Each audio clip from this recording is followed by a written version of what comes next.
Hello, this is Mila from PMP Nation. In this session, we will cover intro to project processes and knowledge areas. For project processes, according to PMBOK, we have 49 distinct processes.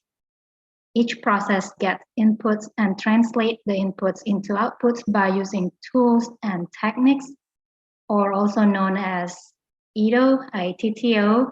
Here on the right side is an example of how an ITO looks like for develop project management plan process. Inputs, for example, are project charter, outputs from other processes, EFs and OPAs.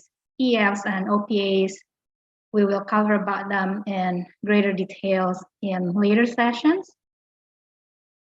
As for tool and techniques, the samples here are expert judgment, data gathering, interpersonal and team skills, and meetings. And for outputs, the example here is a project management plan. So these are all for the process develop project management plan. Processes are linked by their outputs. They are not isolated from each other, and they are often iterative, which means they're used and reused as the project evolves. And we will talk more about this as we are covering Agile. Process groups can overlap. Sequential completion is not mandatory. Again, this is in line with the term iterative. And the last bullet point here, project process groups are not the same as project phases. A project can have multiple phases. Each phase follows every process group.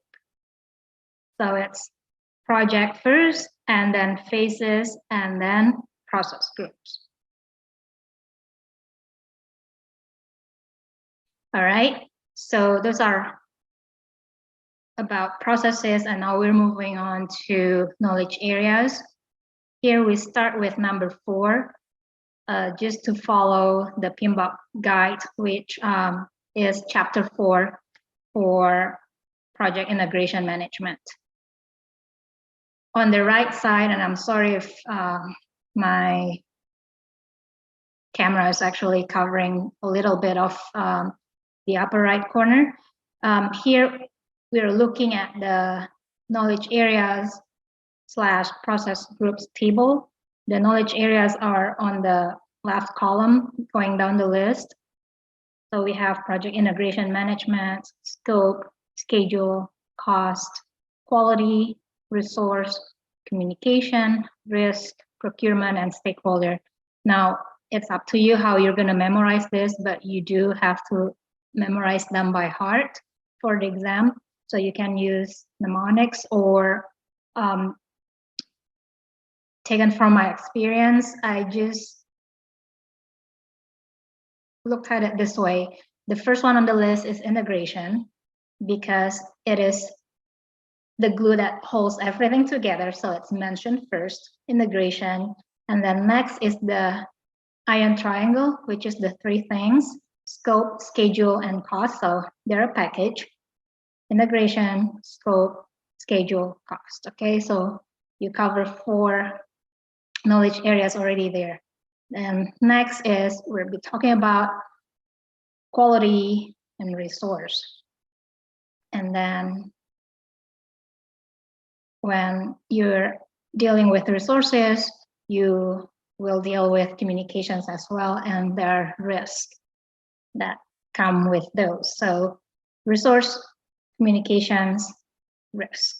And the last 2 on the list are procurement and stakeholder. So that's how I memorize them in my head. I just section them. But again, it's up to you, whichever works best.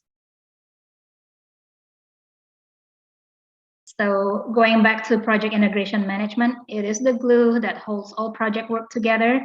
And it starts with develop project charter and ends with close project post-project or phase. Here in the left, in the center are some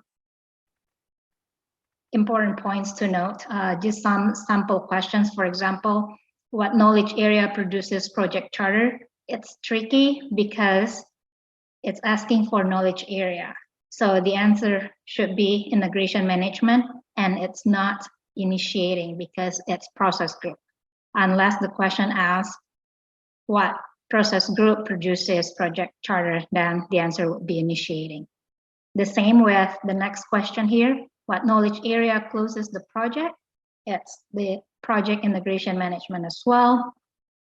And the next sample of question here is what knowledge area prevents scope creep? It's the project scope management. It's not defined scope. That would be the process, while the process group would be planning. All right, the last question here is, Project A undergoes changes frequently and requires frequent meetings with stakeholders. What kind of project is Project A? Project A is an agile project, and we will cover more about that later. Okay, now moving on to the project scope management.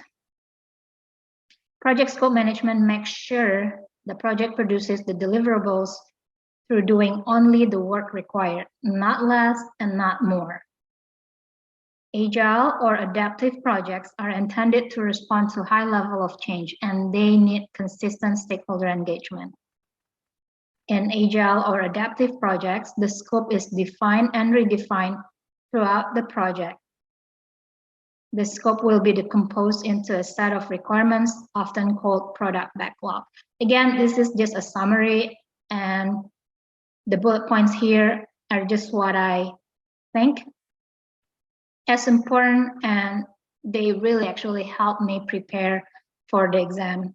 So yeah, I'm just sharing with you, but it doesn't mean that you have to really go by these points. By all means, feel free to use other sources as well. But I think as long as you cover all the bullet points here or anything that are in red, you should be in a good shape for the exam. The next project knowledge area here is project schedule management. We have two key emerging practices that facilitate adaptive scheduling methods. And remember, adaptive is just another word for agile. So the key emerging practices for project schedule management are iterative scheduling with a backlog. It's also known as rolling wave planning. So you plan as you go. It's not as rigid as the scheduling from the waterfall approach, where you have to set the schedule at the get-go and you have to determine the start and the finish dates right there and then. Here, you just plan as you go about your project. And the second practice is the on-demand scheduling. And this is used in a Kanban system, Kanban board. It doesn't rely on a schedule, but rather pulls work from a backlog as resources are available. The next knowledge area is project cost management. It may need to be tailored to meet specific project needs by considering agile methodologies and the impacts on cost estimations and earned value management. Earned value management, EVM, is all the calculations, and I will actually provide a session specific just for the math of it.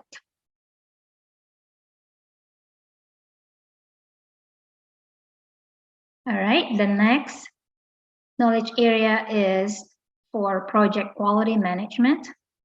Quality is the degree to which the characteristics of the product fulfill requirements. Quality is not the same as grade. Grade means how high or low the technical requirements are, while quality means low or high requirements. Are we meeting them? So for example, let's say we have grade A eggs. The grade here means the fact, right? What makes the eggs grade eggs. So that's great. While quality is whether the eggs are meeting all the requirements to actually be considered as grade A. I hope that's making sense.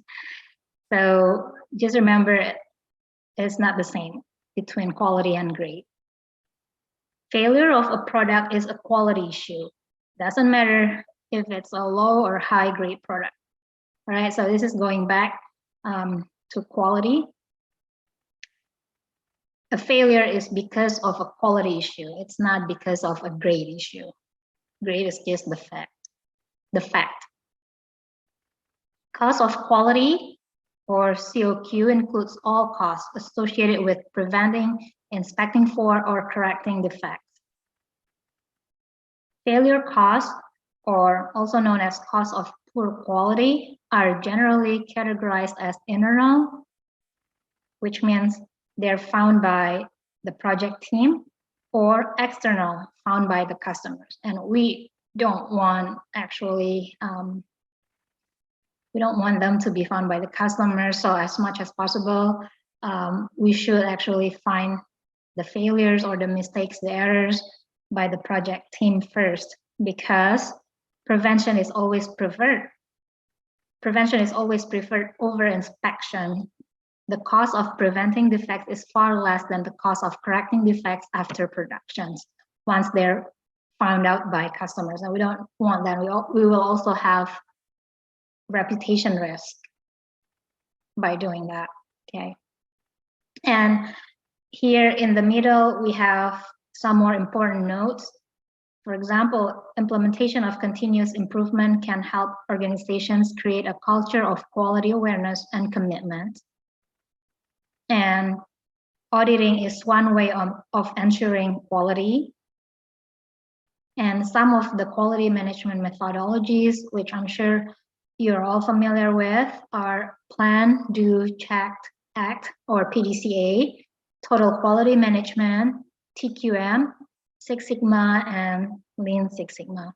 Now they're just mentioned here, but they're not covered in great details because it's actually out of scope for the PMP exam, and they were not on my exam at least, so I don't think they'll be on yours either.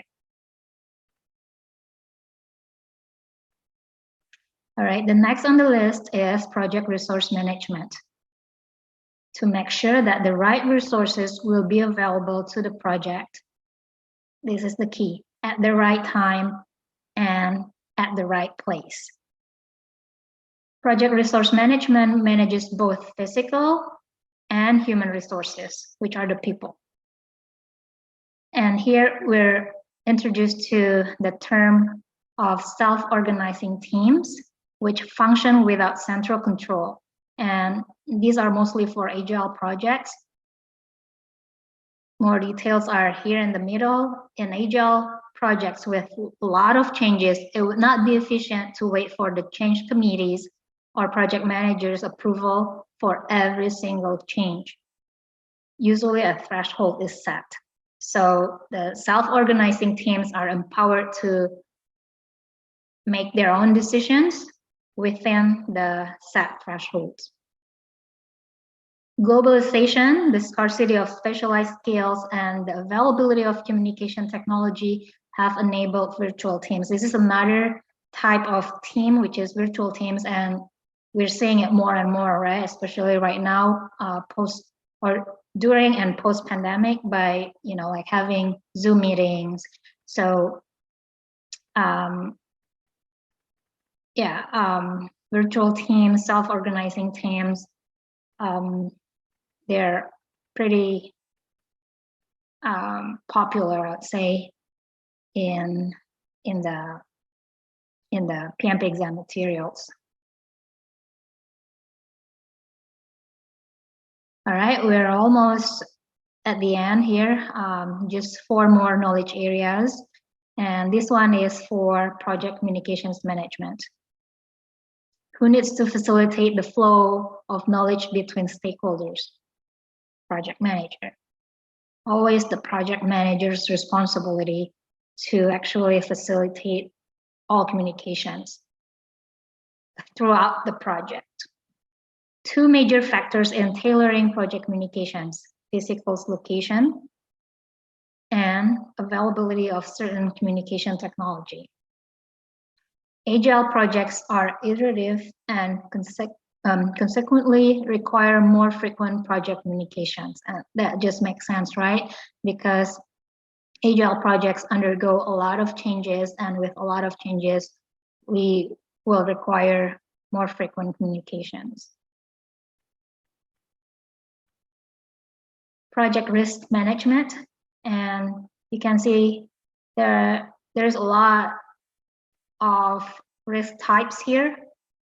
For example, risk with positive effects are also called opportunities, and negative effects are also called threats. And based on levels, we have individual risk and overall project risk. And this one is actually more important for you to remember. Risk can be categorized as known unknowns or identified risk, and unknown unknowns or emergent risk. Project can deal with emergent risk by developing project resilience. Okay. An example of known unknowns or identified risk. For example, you are doing a construction project, and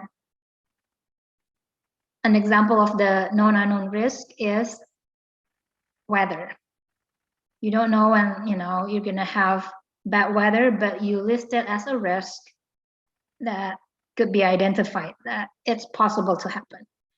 But unknown risk is completely unpredictable, and we can't even foresee what the risk would be. For example, the pandemic, right? Like 5 years ago, we wouldn't even, it wouldn't even occur in our head that there could be this type of risk. So that's unknown risk or emergent risk. And the way to overcome that, one of the ways is to have project resilience. What that is by having strategies of having budget and schedule contingency, flexible project processes, empowered project teams, and frequent reviews. So those are some of the ways to overcome unknowns risk. And as we go along, we'll also cover cost or budget. And there are certain type of budget to be attached to this risk, known unknowns and unknown unknowns. All right, and then we also have non-event risk, variability risk, and ambiguity risk.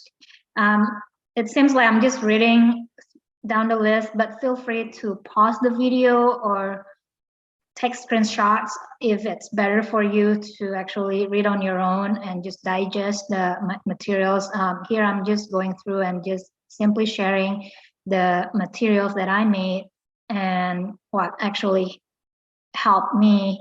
really helped me prepare for the exam. And these are all just summaries from the PMBOK guide, 6th edition. All right, the last bullet point here, Agile projects undergo more changes, hence more risk and uncertainties. So this is in line with before the communication management. With Agile projects, more communications needed. The same here, there will be more risk as well associated with Agile projects. All right, the last 2 knowledge areas, project procurement management, dealing with purchasing contracts, processes required to purchase or acquire products, services, or results from outside of the project team when you're dealing, for example, with third-party vendors. And the new trend here is global projects emphasize the planning and management of logistics and supply chain management. Now everything is tied to it. The last is project stakeholder management, and stakeholders here mean people, groups, or organizations, regulators, environmentalists, media that could impact or be impacted by the project. We will analyze stakeholders' expectations, interests, impact, power later in a separate session. And this is where we actually use some tools such as interest power grid to actually locate where a certain stakeholder is and how we're gonna deal or treat the stakeholder. All right, stakeholders need to be continuously engaged by communications. So if there is a question, how often do we need to engage stakeholders? Continuously is the keyword. All right, so that's the summary for processes and knowledge areas. It's just an introduction. We will cover everything one by one in great details. Up next is the summary of project management overview. Thank you for listening. Until then.